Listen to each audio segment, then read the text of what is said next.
to build a legacy on your own terms. Hi, I'm Tanya Hendrix, and this is Legacy Her Way, the podcast where we explore how women are creating powerful personal legacies through family, faith, business, community, and beyond. From foster moms to founders, creatives to caregivers, we go beyond the buzzwords and talk about real life, real impact, and the values that guide it all. Whether you're building wealth, raising kids, or launching your next big thing, this space is for you. This episode is sponsored by Huntsville Estate Planning Lawyer, LLC, where we empower your vision and secure your future through estate planning and trademarks. So let's talk some legacy, her way, your way, the way that matters most. Today's guest is someone who is building a powerful personal legacy for herself and for others. Dana Stone is a life and business coach who founded Live and Rest Coaching. Dana specializes in productivity and profitability. She helps her clients get past the overwhelm and hurriedness of business and for them to pay themselves for their work and their business. I mean, what a great concept is that? She helps her clients design their ideal personal life so that work and business fit into that ideal life, not the other way around. She is also a wife and a mom. Dana is powerful, personable, and she is full of wisdom. So let's just dive right in. Welcome to the show, Dana. I'm so excited you're here with us today. Thanks for having me. I'm so excited. Yay. Well, I want to start out by giving the audience a little bit of biographical background on you. So tell us a little personal information so that we can understand your journey to becoming this amazing woman you are today.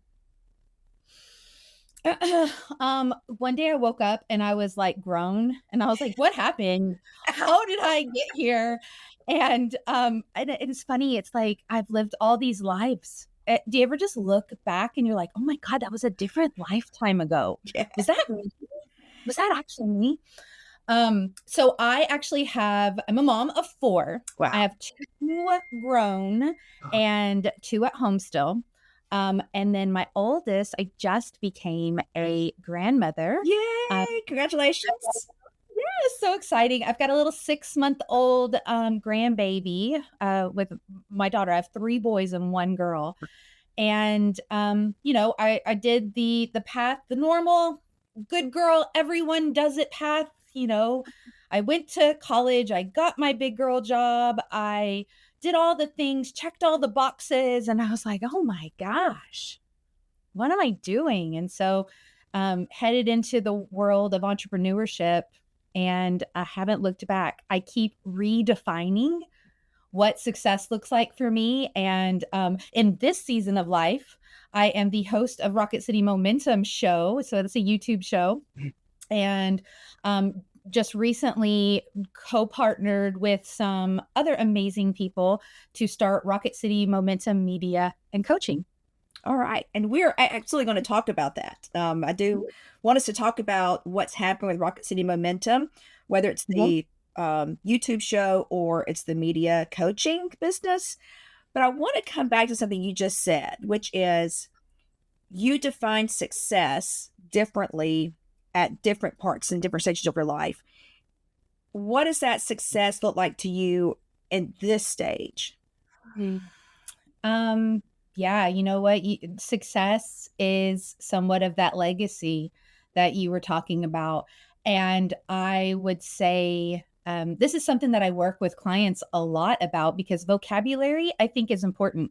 Sometimes we all think we're talking the same language or we're saying the same things, but what success means to me might be very different than what it looks like for you. Right.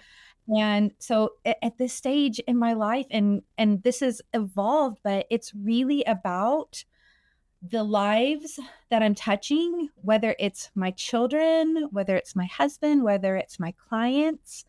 And it's not so much about quantity as it is about quality. Like, am I going to be remembered deeply by the people that mean the most to me? I think that that's what success is. I'm glad you said it that way because I think we oftentimes equate success with having a lot of money in the bank account or driving a nice car or having the big house. But I think it's important for us to understand that success doesn't necessarily mean that, does it? Mm-mm. Mm-mm. It's being proud. I tell people a lot that one of my proudest moments is when I can be fully present in the moment that I'm in, the moment that I choose to be in right then, whether it is with my kids, being all in and not worrying about stuff that's going on in my work life, or even on the flip side, like I want to be able to be all in my work when I choose to be there and not worried that I'm feeling guilt or shame or whatever. Like, oh, I could be doing this with my kids right now, but I'm at work, right? Mhm. I want to be in the moment, whatever that moment is. Well, what would you say to the woman who's listening to this and going, well, that's great for Dana. She's got it figured out. But I'm a single mom, or, I'm stuck in this dead end job and I'm having to work extra hours, or I'm in this hourly job. I can't miss time to go to my kids' recital or ball practice. What would you say to them about your vision, what you're saying is your vision of success, and how they can incorporate that vision in their lives as it sits right now? Like I said before, right? It's always a work in progress. I don't think we've ever arrived because once we're done with life, um, that then comes the part that you help people with, right? Like, do we really want it to hurry up and finish and be over with? Because we all know how this ends, Uh-huh. right? It ends the same. And so, it took me a long time and a lot of trial and error to get to the point where it's so important to understand that we define our own success and it's okay if it changes. And sometimes circumstance, you're right. We may be in a place where we feel like we don't have control, but we always have control over our choices. And so if you feel like you're in the dead end job, well, what are you doing to change that? Right? You have that opportunity to choose a new path. Now, it doesn't mean it's easy. It doesn't mean it's simple. And it doesn't mean that it's always going to happen quickly. Right. But if you're not happy where you are, if you're going to continue to do the same thing over and over, you're just going to stay in the same spot and you're not going to be happy. So you have to think about, okay, well, what's the next step? What's the next small step that gets me closer to the life that I do want? And then you take that, and new doors are going to open, some doors are going to close, and then you're going to be faced with a new decision. And you're going to take another small step. And that's going to lead to a whole new thing. And then suddenly you've completely changed the entire plate. Like, I never thought that I was going to be a business owner doing media and having my own show. Like, that was never my definition of success because I never thought that that was my reality. Uh-huh. Well, I want to So, take you back to when you were in as you said, the good girl. You did what you were supposed to do, got your job, and you're like, this isn't what I want. First of all, what was that first small step that you took? So that, I mean, you just talked about there, you can take a small step. What was that first small step that you took? And was it scary? And what did you do to overcome the fear of taking that step? um, so yeah, wow. So what's the first small step? Maybe it's college, right? Maybe it's not. Maybe you decide to study a trades, um, or a trade. Like, what do you need? Maybe it's a decision, like you start to define, okay, what, when I have a really great day, what is it full of? What are the things that fulfill me? What do I want to spend more time doing? And easy enough to be like, hey, I want to be on vacation 24/7. Okay, that's awesome. Maybe you start looking for a rich man. I don't know. Um, but like We're not we promoting are that on the show, by the way. it's fine. Like maybe that's the life you want. Maybe that's Maybe what you so. need. But like you get to define it. So you decide like what fills your cup and what doesn't. And then the first small step is um maybe it's get up and go to work, right? Go to work, meaning figure out, well, what education do I need that would support that lifestyle? Do I need to change things? Do I already have that education and I've just not tapped into it? Yeah. Right? What is it that I need that I don't have right now? And how can I move forward with that? So say it's maybe there's a financial element to it, right? Maybe they need money to do whatever it is that, because we often do, right? We often need money to do whatever we need to do. So what can you do? How can you save in other places to put a little bit away for this future thing? How can you maybe earn some side money that's going to help pay for that, right? Find a way, make a way, and find solutions instead of focusing on problems. So when you took your leap, did you just take a leap or did you actually research? What prompted you to leave the corporate? Well, let's talk about when you left your job, your good girl job. What did you pivot and do? So I didn't do it all in one step for sure, because I was actually the breadwinner in our family for a long time. And it wasn't, just quitting wasn't something that I could do. I had to have an income and I had to have a reliable income. Mhm. And entrepreneurs will often see that you don't jump straight into reliable income Right. in that world. Right. And so, it was actually interesting. I had wanted to be an entrepreneur for a while, but I never really had a product. I didn't know what I was going to do. Sure. And my youngest son was a year old and had not slept a single night. And I was working, 60-ish hours a week. And I was falling apart because he wasn't sleeping, which meant I wasn't sleeping, which meant like I was just a mess. And I found this program that said, hey, we can get your kid to sleep. And I implemented the program. And 5 nights later, he was sleeping 12 hours through the night. Wow. And it was so life-changing that this light bulb went off in my head. Like, this is what I want to do. I want to help other families not face this. And so that next small step was I flew down to Florida and I started getting a certification on how can I help people with this problem? Like, how can I get families sleeping through the night? And I started that business, and for about 5 years, continued to work full-time in corporate while building this business on the side. So it wasn't instant success. It wasn't overnight, right? But it was slow and steady, and I just stuck with it and continued on. And thank you for Is that saying good? that. Yeah, because Uh-huh. I don't want anyone to get the idea that or the impression that it's an overnight success or that you can just Right. make a blind leap. Because I think what you're saying is, I mean, you need to do some research and maybe, you had that drive to be an entrepreneur, but you didn't know Uh-huh. what or you didn't know where. And then something happened. And I think this is often with entrepreneurial journeys, you see a need, you realize a need, and you're like, I'm going to fix that need. That's something I Yes. can do. And sometimes you fall into it unintentionally, but then you can build it intentionally as you have done. So, and it takes time. It does, you still have to work your primary job while building this on the Yeah. side. And I think people need to understand the entrepreneurial journey is difficult. It's hard.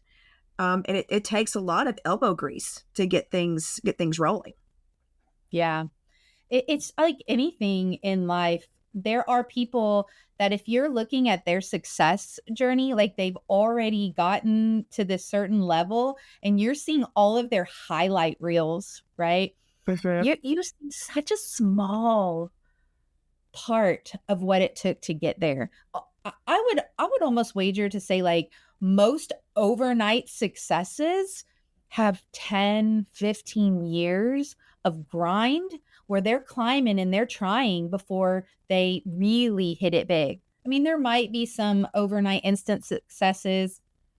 I really can't think of any good examples of that. Right.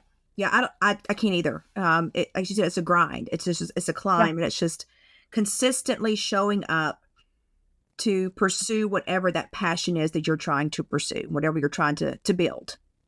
And one of the biggest things that I want people to know, though, that grind, yes, but it doesn't have to be imbalanced and excruciating, because you want to keep in mind all the time, right? We are really good.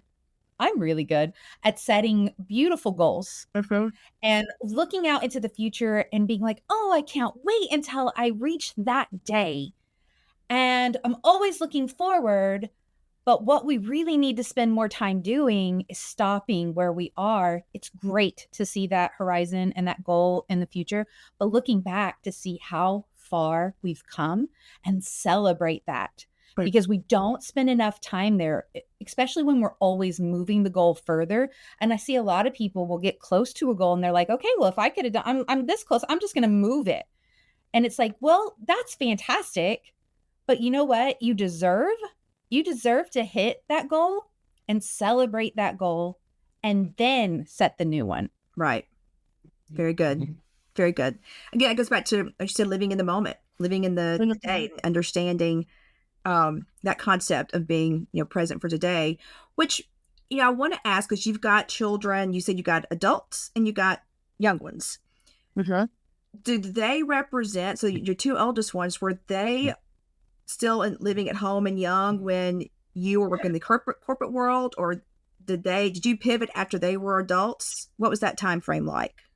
Yeah, that's exactly. I was definitely corporate mom when they were at home. And you know what? I don't want to slam that at all, because they had wonderful childhoods and I was present. I was there. I just wasn't and you know what? Even from time to I was fulfilled in that career until I wasn't.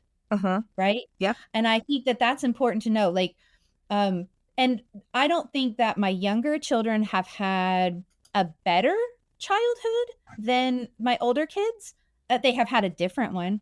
I was able to be a little bit more present in school activities and things like that with the younger kids, right? Because I do have a little bit more control around my schedule, and that was very important to me. I learned a lot with I almost kind of joke that I got a do-over. I got to I did a good job with the older ones, but then I'm getting this whole second chance to do all the things that I kind of wanted to do that I almost regretted again, and do it all over again.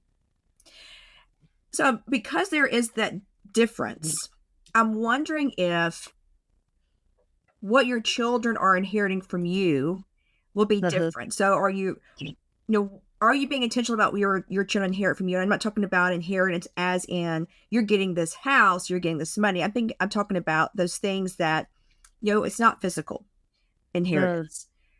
What are your children inheriting from you? And I'm curious if it may be different for your adult children versus your younger children.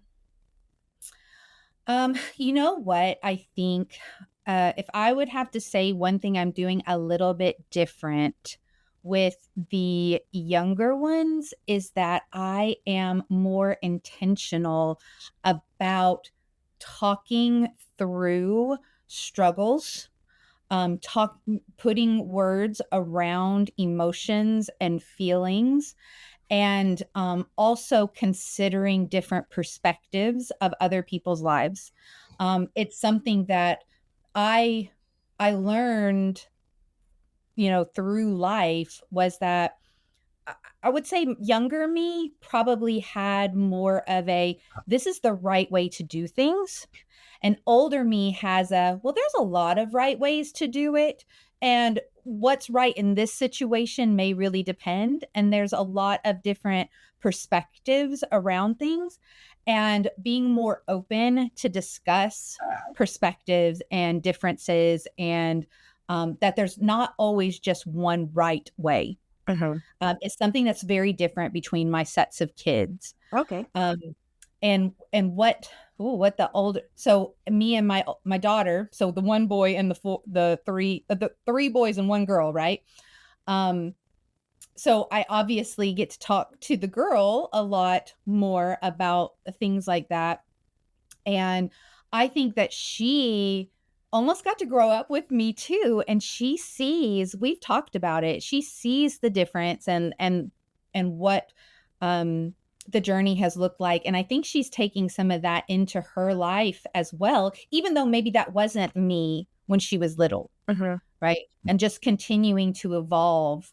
And so intentionally passing them down, like if there was anything, I would want to make sure it is curiosity and service. And that we want to celebrate those wins together, even small ones. Right. And permission, I really want to say giving them permission to rest, change directions. Like my husband jokes that I have like this 5-year timer. And he's like, every 5 years, it feels like you have to like change something up super big. And I mean, he's not wrong. I do. Some people are like, I don't like change. I'm like, oh, I need something. I need some adventure in my life. And so really understanding what my core values are. Adventure is actually one of my core values. Nope. Not like adventure, like go on a roller coaster, right? I do not define it that way. But visiting all 400 state national parks in the US, that is adventure That's nice. to me. That's nice. Yeah. And so we talk a lot about what fills them up. And they're going on all these, like we're in 3 weeks, we are going on a RV tour. We're going to drive all the way up to Canada, go to Niagara Falls, hit some national parks along the way. And so that is my adventure. Wow. That'd be nice. That would be nice. So exciting. Well, and speaking of adventure, you are on a new venture with Rocket City Momentum Media and Coaching. Yeah. Tell us about that. So living, learning, right? Entrepreneurship can be very isolating. It can be lonely, right? And I got to the point where I love collaboration. I love teamwork. I love brainstorming. I like working with high energy, high caliber people. And so I would say this relationship is about 10 years in the making. And Lucas Lucas Scott, he is the owner of Skylar Scott Studios. I actually was his coach. He has done a lot of film production for me. And we just we work really well together. And we started hosting the Rocket City Momentum show together and just had such great collaboration that it kind of spawned and birthed this new baby where we're going to take the strategy and the coaching and like the story brand side of things, what I bring, and pair it with the video production, the high caliber, because he's able to capture it visually. Wow. I can tell the story, he can capture it visually, and together. And then we have Jennifer Smith is our third partner in this. And she kind of like levels us out, helps keep us on topic because we're both like spiraling ADHD. And she's like, hey, let's bring it in, right? We've been doing this brainstorm all day yesterday and all day today. I actually took a break to come and do this.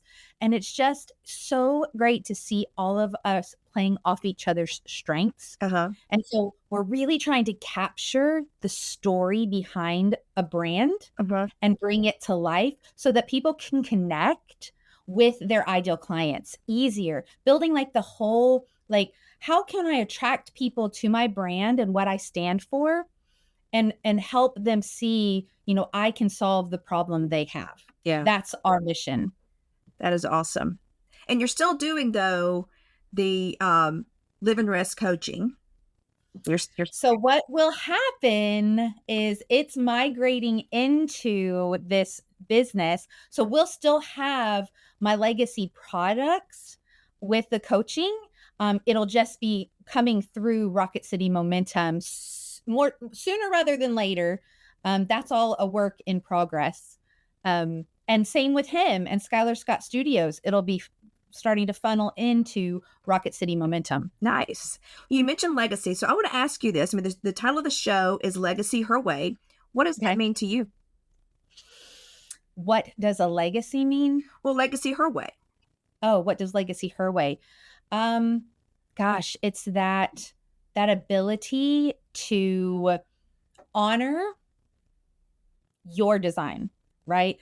Building with your intuition, because I think as women, we sometimes will snuff down our intuition, but it's listening and leaning into that with intention and refusing to settle. That burnout is a badge of honor, because it's not. I suffered from that, right? Well, if I'm so tired, I must be doing it right, right? And then creating something meaningful on your terms, making not like everybody else's terms, on your terms. That's really what it means to me. Nice. You posted something on Facebook as the day we're recording is yesterday, from the day that we're recording. And you put on there, it's a picture of you had just worked out, and you said, one day or day one. As it relates to building that intentional legacy that you talked about, what does that phrase mean? What does that phrase mean for the woman who's listening to this podcast today? It means stop putting things off for tomorrow. We don't have to start on the first of the month or on Monday or at 8 a.m. or you don't need a clean slate. Everything doesn't have to be perfect. You just have to start. Start now. Start small and build to something bigger. When we try to blow it up and do all the things all at once, we're just setting ourselves up for failure. But I can do one little tiny thing. I can get up and I can start a workout. It doesn't even have to mean that I finished it. Like maybe my tiny thing is that I turned it on, right? And eventually, if I stick with that, it's going to grow into something else. And so stop thinking about one day and make today day one. Nice.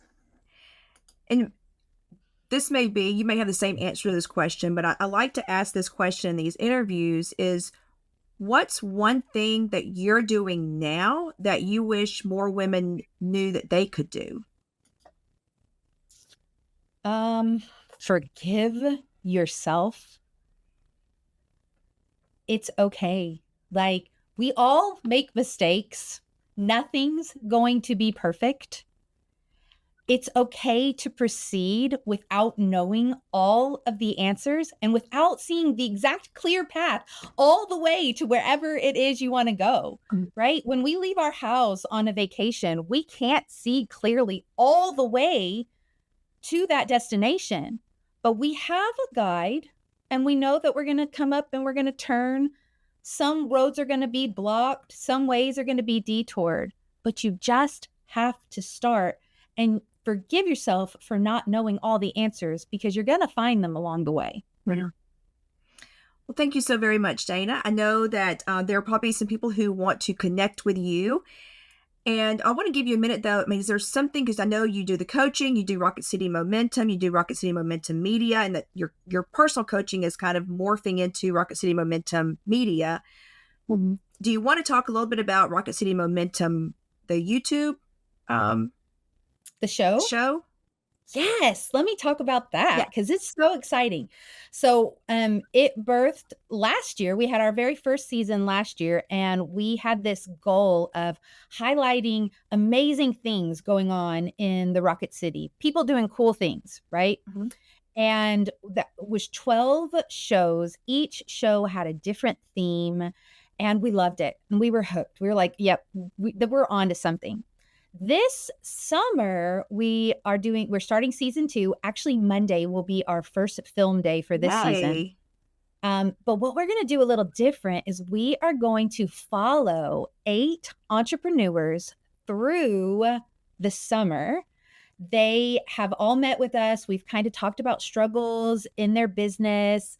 They're all the way from a side hustle, still working a full-time job, to trying to scale from 1 million to 5 million, right? So we have everything in between. Nice. And we'll be issuing them a challenge and then holding them through some coaching and different things, because we know out of sight is out of mind. Uh-huh. And sometimes we set a goal, and while we have every intention of hitting it, a little bit of time passes, and the further you get from that decision, the less likely you are to follow through. Yeah. And so we're going to work with them through the summer. We're going to follow them along, and then we're going to have a wrap-up episode where we kind of see like, okay, where did they go? Maybe they didn't hit it all the way, but they learned some things along the way. Uh-huh. Maybe they bombed. Maybe they didn't get anywhere. Maybe life happened, right? And maybe the goal doesn't change, but the date does. Maybe they hit it. Maybe they went beyond. But we're going to see where these 8 entrepreneurs end up. And so we're going to do the whole thing, edit them all, and then they'll start airing late September. Nice. And so then we'll have weekly episodes. That'll be nice. I can't wait to see that. That'll be really fun. So exciting. So if people want to work with you, how do they connect with you? How do they find you? Yeah. So, I mean, who knows when it's going to change, but for right now, Dana@liveandrest.com is the best way. You can go to rocketcitymomentum.com to learn more about what we're doing, the coaching and everything. We'll have all of that housed there. But I love to connect. You can find me on socials, all of them: LinkedIn, Facebook, Instagram, you name it. All right. I love to hook up. Come on. Yeah. Let's chat. Connect with Dana if you want to be inspired and be motivated and kicked in the butt lovingly. Connect with her. I mean, she is an excellent coach, excellent resource for you if you just are trying to reach the next level. So I want to thank you all so much for listening to Legacy Her Way. If today's conversation inspired you, moved you, or made you think differently about what legacy means, you're not alone. I mean, Dana just gave us a little mini coaching session here. Be sure to follow the show so you never miss an episode. And if you're feeling generous, leave a review to help more women find inspiration for their own path to legacy. Until next time, keep building boldly, loving deeply, and living your legacy her way.